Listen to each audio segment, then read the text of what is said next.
How's it going, everybody? David Hedge here, House Hedge Gaming, and we are back, and we are still in the throes of convention season. The holiday season is right around the corner, and I know what you're thinking. I need a game that's going to be able to be portable, compact, easy to travel, yet pack a whole lot of fun. So we have a game for you. Now, this is Clash of Corgis. This is sent to us by the great makers of this game. I want to thank them for sending us a copy of it, and I want to show you how to play the three different versions that you can use this deck of cards to have some tremendous fun on your next excursion, your adventures, whether it be out of town or to a local game store. Let's take a look. All right, first way to play Clash of Corgis is the original version. Now, each player will be dealt a hand of 12 cards. Now, you'll want to arrange these because what you'll need to do is you'll need to lay combinations of cards with numbers to be able to start off the game. So, for example, with my hand, I have two ones. So you basically lay down a combination. It could be 1 to 5 cards depending on what you have in your hand. Now, each time you do this, there are special abilities that will trigger each and every time somebody plays a combination.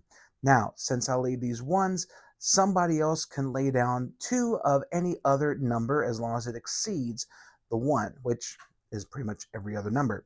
Now, play will continue clockwise until everybody passes. Once that happens, the last person that played a card on the stack will be able to sweep up the entire thing and then go on to the next combination.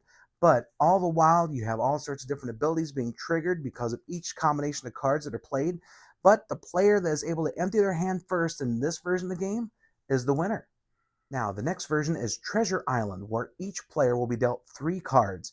And the objective of the game is to collect 10 treasures before your opponents do. Now, during your turn, you draw up to 3 cards, depending on how many cards are in your hand. Usually be drawing 1 card per turn. Next, you'll be building your party. You'll take a card from your hand, put it into the center, and that will be the start of your party. You must have at least one person in your party to be able to engage with the enemies that will be coming up defending their treasure. Then on the third part of the phase, you can fight if you wish. You could choose not to, which in this case I may want to hold off. But after that, you will be going to determine a victor if you do fight, and then you'll retire the party if you do end up going into a clash. So let's say for right now, I decide not to. My opponent will play the 1 because, as a reminder, no matter which card you play, there'll be different abilities that will be going on every time a card is played. So the next turn, I flip over 1. I'm going to play this 9.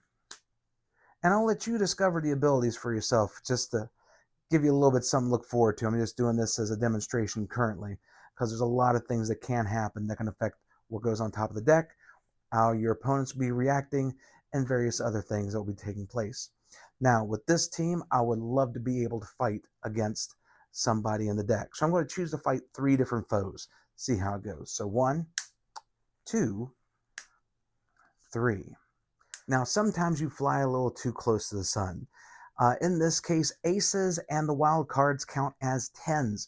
So in my case right now, a 22 is definitely going to beat my 17.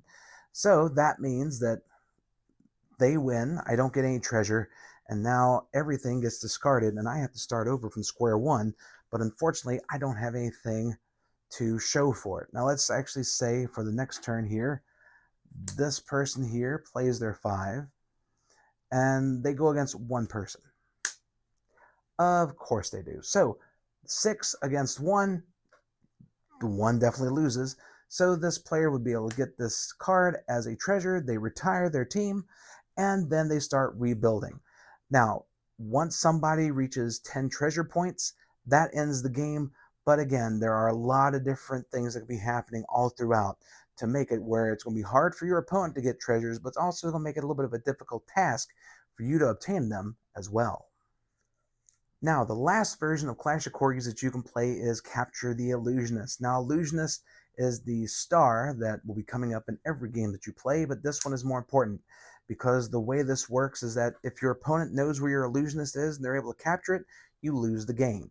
Now, each player will get a color set of cards, and you'll notice that on these color sets too, that the paw prints are different sizes. So this will actually help out if you have somebody that has a problem differentiating colors.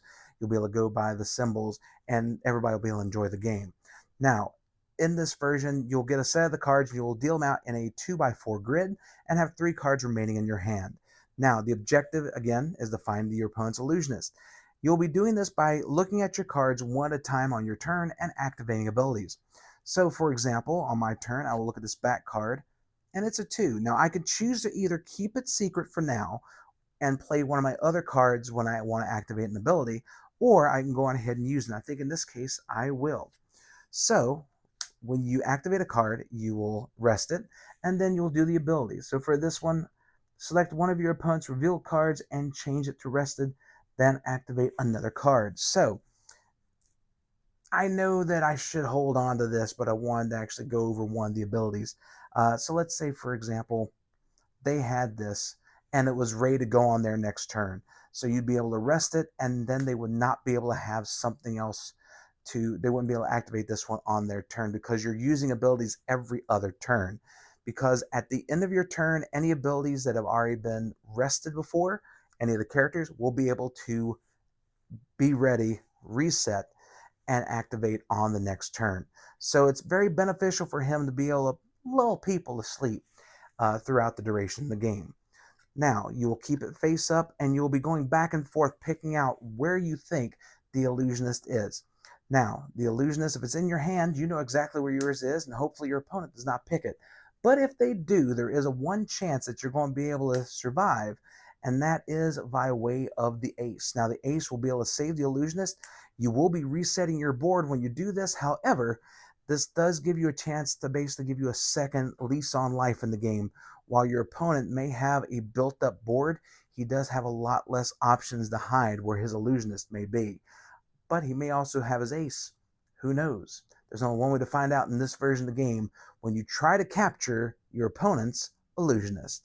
Well, there you have it. That is how you play the 3 different games in Clash of Corgis. Now, this is a simple game no matter which way you go, and it is a great way to start off a game night. It is, look at this, it's super compact.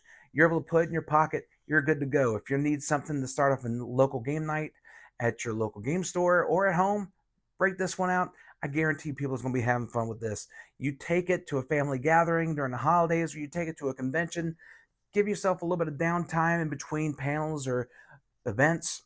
This is a good one to break out. I don't know why I just showed you the side, because the front is all cuteness right there. But thanks again to the makers of Clash of Corgis for sending us this game. It's a whole lot of fun. Trust me, definitely check out their website. It's in the description below if you would like to get your own copy of this tremendous game. But thank you all so much for checking out this video. If you like it, please like, share, comment, and subscribe, and let everyone know the House Hedge Gaming is here for all of your gaming needs. So until next time, everyone, stay safe and take care, my friends.